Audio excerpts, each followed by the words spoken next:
નમસ્કાર, weather analysis સાથે હું છું આપનો દોસ્ત ભાવિક। વરસાદ ધીમે ધીમે વરસાદ ફરી એકવાર આપણાથી દૂર જતો રહ્યો છે ને ખેડૂતો ચિંતિત બન્યા છે કે હે ભગવાન, હવે વરસાદ ક્યારે આવશે। પણ હા, હવે ચિંતા કરવાની જરૂર નથી, ગભરાવાની જરૂર નથી, કારણ કે એક સિસ્ટમ એવી બની રહી છે કે જે ફરી એકવાર ગુજરાત અને આસપાસના વિસ્તારોમાં વરસાદ લાવી પણ શકે છે। કેટલીક વાતો એવી પણ છે કે જે સાયક્લોનિક સર્ક્યુલેશનની કરવામાં આવે છે। સાયક્લોનિક સર્ક્યુલેશન એટલા માટે વાત કરવામાં આવી રહી છે કારણ કે અરબ સાગરની અંદર દિવસે અને દિવસે, આમ તો કલાકે કલાકે પવનની ગતિની અંદર ફેરફારો થઈ રહ્યા છે। 40 થી લઈને 70 કિલોમીટર પ્રતિ કલાકની ઝડપે પવનો ફૂંકાઈ રહ્યા છે। શું ખરેખર આ પવનો એ વરસાદના એંધાણ છે?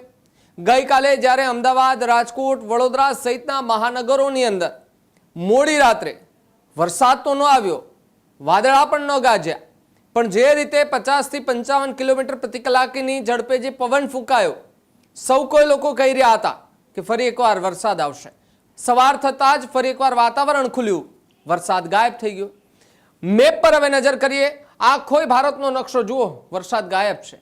સુપર અલ્નિનોની અસર, આ હવામાન નિષ્ણાંતો માની રહ્યા છે કે સુપર અલ્નિનોની અસરના કારણે ગુજરાત પરથી વરસાદ ગાયબ થઈ ચૂક્યો છે।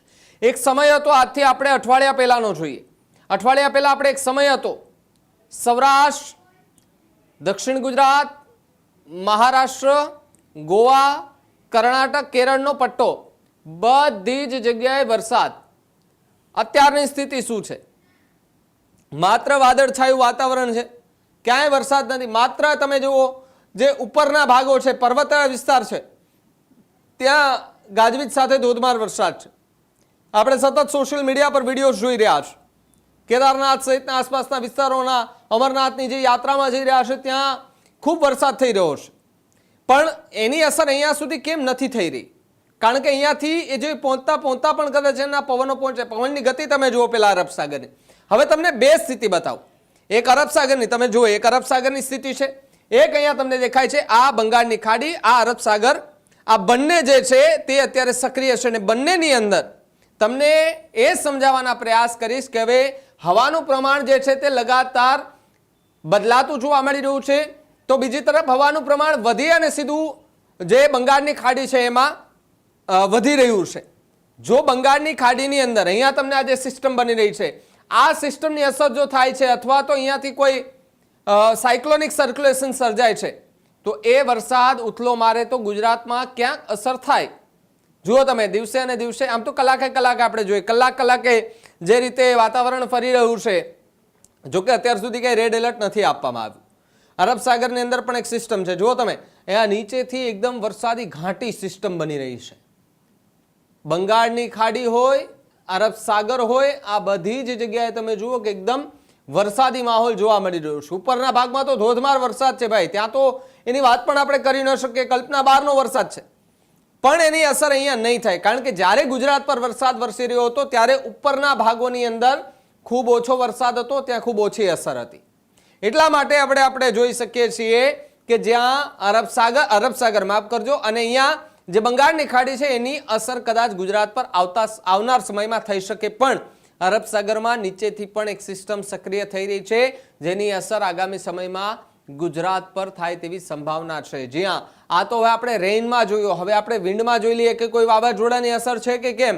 અરબ સાગરની શું સ્થિતિ છે જુઓ તમે, એકદમ ઘાટો અરબ સાગર થઈ ચૂક્યો છે। અહીંયા તમને કોફી કલર દેખાઈ રહ્યો છે, આમ ઘાટો યલો કલર દેખાઈ રહ્યો છે નીચે, એટલે કે એ સાવચેત કરે છે કે પવનની ગતિમાં વધારો થશે આવનારા સમયમાં।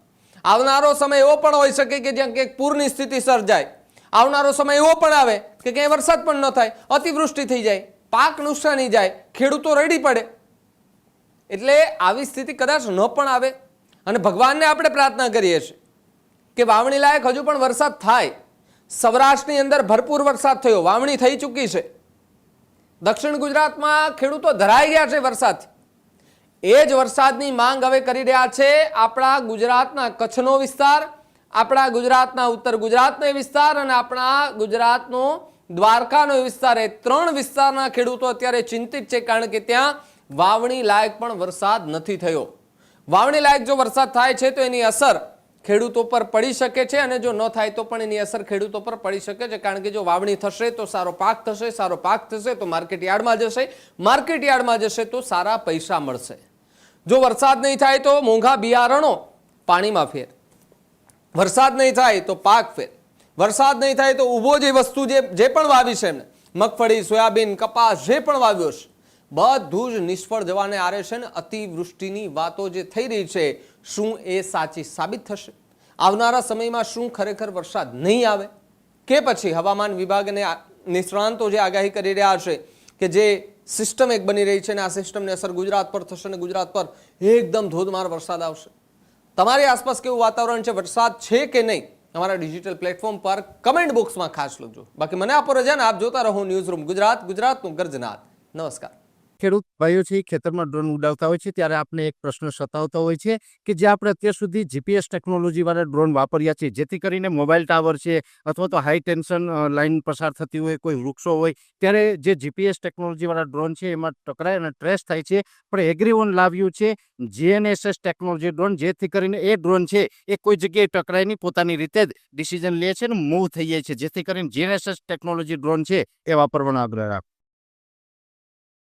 હજુ સુધી તમે અમારી ચેનલને સબસ્ક્રાઇબ નથી કરી તો અત્યારે જ ન્યૂઝ રૂમ ગુજરાતને સબસ્ક્રાઇબ કરો, ફેસબુક અને ઇન્સ્ટાગ્રામ પર ફોલો કરો.